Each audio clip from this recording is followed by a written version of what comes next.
Good morning बच्चों। आज हम लोग लिटरेचर लेसन 1 अमृतवाणी से आगे के दोहे कंप्लीट करेंगे। बच्चों हम लोगों का दोहा 7 तक कंप्लीट हो चुका है। आज है 8 दोहा। देखिए, सबसे पहले हम लोग इसका उच्चारण करेंगे और फिर उसके बाद इसके भाव को समझेंगे। छिमा बड़न को चाहिए, छोटन को उत्पात, का रहीम हरि को घट्यो, जो भृगुमारी ला। बच्चों, ये दोहा थोड़ा सा ईश्वर के से संबंधित है। रहीमदास जी ने इस दोहे के द्वारा लोगों को बताया है कि इंसान में जो बड़ापन होता है वह हमेशा ही उसमें अहंकार नहीं होना चाहिए। यदि कोई व्यक्ति असभ्यता भी करता है, अभद्रता भी करता है, तो हमें अपना चैन, अपना आपा नहीं खोना चाहिए।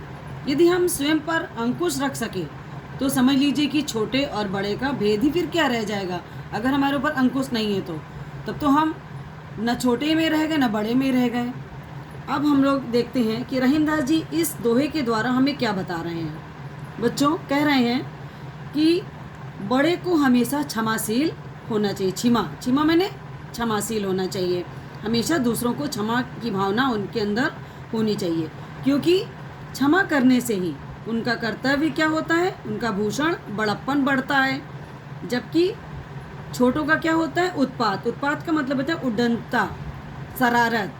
छोटे हमेशा क्या करते हैं, उत्पात करते हैं, शरारत करते हैं। इसलिए छोटों को उत्पात से बड़ों को कभी भी उत्तेजित नहीं होना चाहिए। क्षमा करने से उनका कुछ भी नहीं घटता बच्चों, क्योंकि यहाँ पर ये बताया गया है कि का रहीम हर को घटियो, जो भृगुमारी ला, कि एक बार जो है भगवान विष्णु को भृगु ऋषि ने लात मार दी थी उनके वक्ष पर। वक्ष जानते हैं ना, उनकी छाती पर पाद से, पैरों से अपने प्रहार कर दिया था। लेकिन विष्णु भगवान चुपचाप मुस्कुराते रहे, क्यों? और उनके साथ वहाँ पर ब्रह्मा जी और महेश भी थे और वो उन्हें क्रोध आ गया था। लेकिन भृगु ऋषि को अपनी बात का उत्तर मिल गया था, क्योंकि वो उनकी महानता को बच्चों परखना चाहते थे, इसलिए उन्होंने ऐसा किया था। उन्हें ब्रह्मा या महेश को लात मारने की आवश्यकता नहीं पड़ी, क्योंकि उन्होंने हरि को ऐसा करके उनको परख लिया था कि वो कितने बड़े और कितने महान हैं। और ऐसा करना, ये जो थे भृगु ऋषि थे बच्चों, ये मनु के मानस पुत्र भी थे। इन्होंने हरि को, ईश्वर को, नारायण की परीक्षा लेने के लिए ही उनके वक्ष पर लात मारी थी। ये रहीमदास जी का दोहे का भाव है बच्चों। अब हम लोग नेक्स्ट दोहे की तरफ बढ़ते हैं। तुलसी या संसार में सबसे मिलिए धाय, ना जाने किस वेश में नारायण मिल जाए। क्या कह रहे हैं? कह रहे हैं तुलसीदास जी कि ये संसार में बच्चों हमें सबके साथ बहुत प्रेम से, बहुत अच्छा व्यवहार करना चाहिए, बहुत प्रेम से रहना चाहिए, मिलना चाहिए। क्योंकि हमें नहीं पता है कि इस संसार में, रास्ते में, घर में, कहीं जाने पर किस रूप में, किस वेश में हमें ईश्वर मिल जाएं। ईश्वर कब मिल जाएंगे हमें पता ही नहीं चल पाएगा, क्योंकि यदि हम सबका अनादर करते रहेंगे, सबको धिक्कारते रहेंगे, तो उसी झोंके में, उसमें नारायण से भी हमारी भेंट नहीं हो पाएगी। नारायण मतलब बेटा ईश्वर, गोविंद। अब देखिए अगला दोहा है, गुरु गोविंद दोऊ खड़े, काके लागू पाए, बलिहारी गुरु आपने, जिन गोविंदियो बताए। क्या कह रहे हैं बच्चों? ये दोहा आप लोगों ने पहले भी पढ़ा होगा और भी बुक्स में और क्लासों में, कि गुरु और गोविंद दोनों खड़े हैं, तो हम सबसे पहले किसके पैर पड़ें, किसको पैर छुएं, ये हमें समझ में नहीं आ रहा है।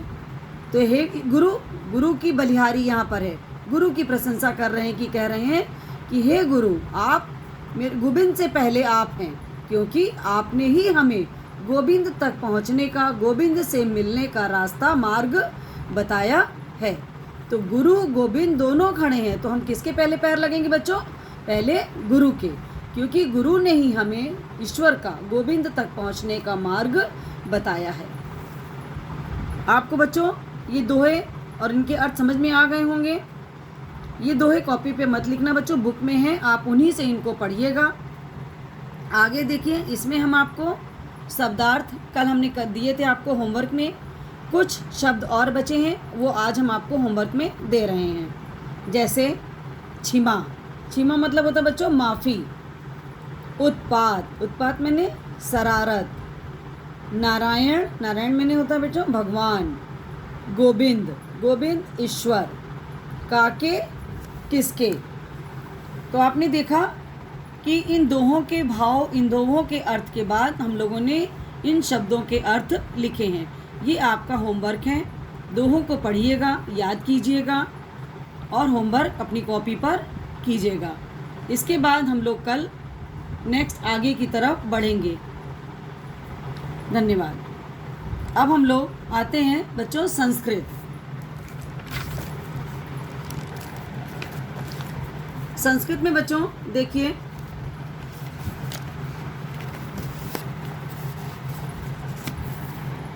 हम लोगों ने लेसन 1 मम मित्रम इस पाठ का पूरा अर्थ समझा था। आज आपको हम शॉर्ट में, संक्षेप में इसके अर्थ के बारे में बता दे रहे हैं। इसमें आपको मैंने बताया था बच्चों कि मेरा एक मित्र है, उसकी माता हैं, वो बहुत ही सरल स्वभाव की हैं और उनका नाम लता है। उनकी एक लता नाम की पुत्री है, वह बहुत ही चंचल है, उसका नाम राधिका है और राधिका के पिता चिकित्सक हैं। चिकित्सक मतलब डॉक्टर हैं। यहाँ पर आपको बताया गया था कि ग्रंथों में ऐसा बताया गया है कि या मातु पिता चा सेवा करोति चा सदाचारी भवति, जो अपने माता पिता की सेवा करते हैं, सदाचारी होते हैं और वृद्धों की सेवा करते हैं, उनकी आयु, विद्या और यश बल हमेशा बढ़ते हैं। फिर बताया गया बच्चा, नेक्स्ट पैराग्राफ में बताया था कल कि मम मित्र अनुज, मेरा मित्र अनुज जो है वो बहुत ही आदर देता है सबको और नगर के बाहर रहता है। उसके घर में एक उद्यान है, एक वाटिका बगीचा है। उस वाटिका का रक्षक गोपाल है। गोपाल वाटिका में अनेकों तरह के वृक्ष हैं जहाँ पर सभी मित्र आके बैठते हैं। वृक्षाणाम अद्भवा पथिका तिष्ठन्ति, और उस वृक्ष के नीचे रास्ते में चलते हुए पथिक भी रुकते हैं और आनंद का अनुभव करते हैं। बच्चों ये आपके पाठ का पूरा भाव था। अब आप देखेंगे इसमें शब्दों के अर्थ, जो आज हम लोग अपनी कॉपी पर भी आप ये शब्दों के अर्थ लिखेंगे। मम मेरा, मित्रम दोस्त, तस्य उसकी, सरला सरल स्वभाव वाली, कैसी थी उनकी माता? सरल स्वभाव वाली। तस्या उसका, अपि मैंने भी, चंचला नटखट, चिकित्सक डॉक्टर, सदाचारी अच्छे आचरण वाला, जो होता है उसको क्या कहते हैं बच्चों? सदाचारी। भवती होता है, अस्माकम हमारे। बच्चों यहाँ तक हम लोगों ने अर्थ लिखे हैं। इसको हम लोग फिर से एक बार हम आपको बता रहे हैं और अभी कुछ शब्द और बचे हैं, उसको हम आपको नेक्स्ट डे होमवर्क में देंगे। देखिए फिर से सुन लीजिए एक बार। मम मेरा, मित्रम दोस्त, तस्य उसकी, सरला सरल स्वभाव वाली, तस्या उसका, अपि भी, चंचला नटखट, चिकित्सिका डॉक्टर, सदाचारी अच्छे आचरण वाला, भवती होता है, अस्माकम हमारे। आपने देखा बच्चों, ये था हमारे शब्दों के संस्कृत में जो भी हम लोगों ने लेसन पढ़ा, उनके मुख्य मुख्य शब्दों के अर्थ हैं। अभी कुछ शब्द आपके पास और हैं, उन शब्दों को हम लोग नेक्स्ट डे करेंगे। और इसके बाद अब हम लोग इस आगे की कार्य में एक्सरसाइज करेंगे जो कि आपको अपनी कॉपी पर करनी है।